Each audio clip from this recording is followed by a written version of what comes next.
Yang kedua adalah M. Adian Muzaki yang membawai buzzer 150 orang yang untuk membenarkan konten-konten itu. Teman-teman sudah ekspos semua itu.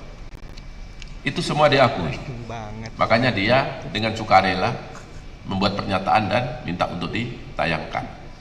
Kemudian untuk institusi lain, kami tidak masuk ke wilayah itu, tetapi karena memang di BBI-nya ada, kami tanyakan, apa maksud dia membuat Indonesia gelap, konten-konten negatif?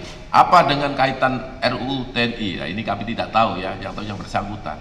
Tetapi karena ini ada di BPI, ya mau tidak mau tetap masuk di dalam pertanyaan penyidik karena satu kesatuan dengan penyerangan terhadap institusi kejaksaan dan para pimpinan Kejaksaan Agung Republik Indonesia.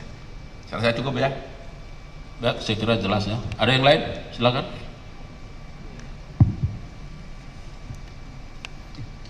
Selamat siang Pak. Siang. Saya Arya dari Harian Kompas. Mau tanya terkait dengan kasus yang ini untuk penyitaan uang ini.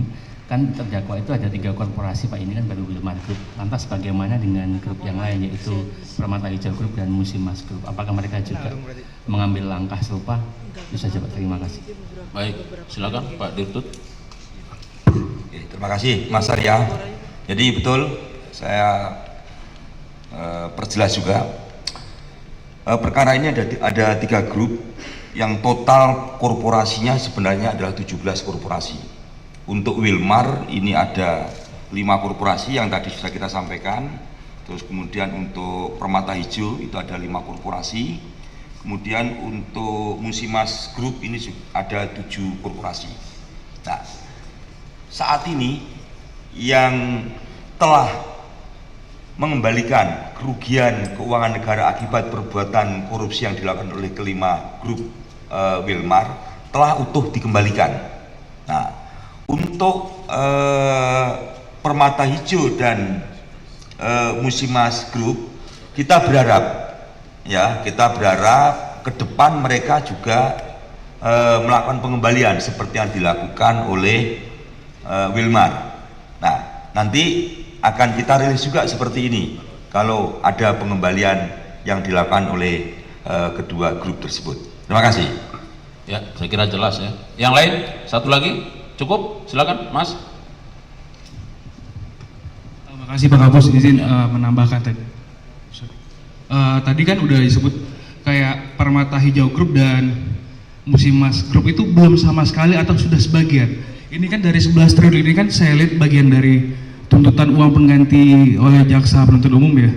Dan di dalam tuntutan sendiri ada juga Permata Hijau Group itu sekitar 937 miliar dan juga Musimas itu ada 4,8 triliun.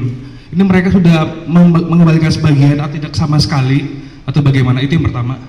Dan yang kedua itu soal pengembangan kasus suap perkara CPO korporasi gimana? Ini kan sejauh ini baru dari pihak legal Wilmar aja yang tersangka MCMS. Dan pengembangannya gimana? Ini kan ada 2 korporasi lain juga, Permata Hijau dan Musimas, dan juga ada dugaan mengarah suap ini ada atas perintah dari jajaran direksi atau komisaris. Apakah Kejagung sudah mendalami hal itu? Soalnya beberapa pihak seperti NAKI atau beberapa pengamat aktivis korupsi lainnya melihat kok yang pemberi suap donaturnya hanya sekelas legal aja. Itu aja saya kembalikan, terima kasih. Baik, yang pertama untuk Pak Dirtut, yang kedua nanti Pak Dirdik. Silakan. Terima kasih ya. Tadi pertanyaan yang mungkin lebih ditajamkan lagi dari Mas Arya, apakah kedua grup selain Wilmar Group sekarang ini sudah mengembalikan? Mereka sedang berproses ya. Kita harapkan mereka akan mengembalikan secara utuh juga. Itu jawaban dari kami. Terima kasih. Silakan Pak Dirtut, Dirdik. Terima kasih. Terkait dengan pengembangan perkara suap, memang sampai saat ini penyidikan sedang berlangsung. Mungkin dalam waktu yang tidak terlalu lama segera kami limpahkan ke tahap penuntutan untuk dalam persidangan di pengadilan. Berdasarkan alat bukti yang diperoleh oleh penyidik, sampai saat ini penyuap dari Wilmar Group adalah Muhammad Syafi'i yang kebetulan jabatannya adalah sebagai Ya. Pertanyaannya adalah apakah ada tersangka lain? Itulah yang saat ini sedang kami cari. Tetapi penyidik bekerja berdasarkan alat bukti. Ketika alat bukti cukup, siapapun yang terlibat pasti akan ditetapkan sebagai tersangka. Kalau memang belum ada, berarti kami belum mendapat kecukupan alat bukti untuk pihak lain. Karena tidak semudah apa yang digambarkan orang di luar sana, bahwa semua itu korporatif. Tidak semua dibuka terang benderang. Nanti silakan disaksikan di pengadilan apa jawabannya dia. Ketika nanti ada tersangka lain, pasti penyidik akan tetap sebagai tersangka. Ya, itu jawabannya. Baik, saya kira cukup ya. Sekali lagi terima kasih untuk Pak Dirtut, Pak Dirdik, Pak Direktur Weksi dan jajaran.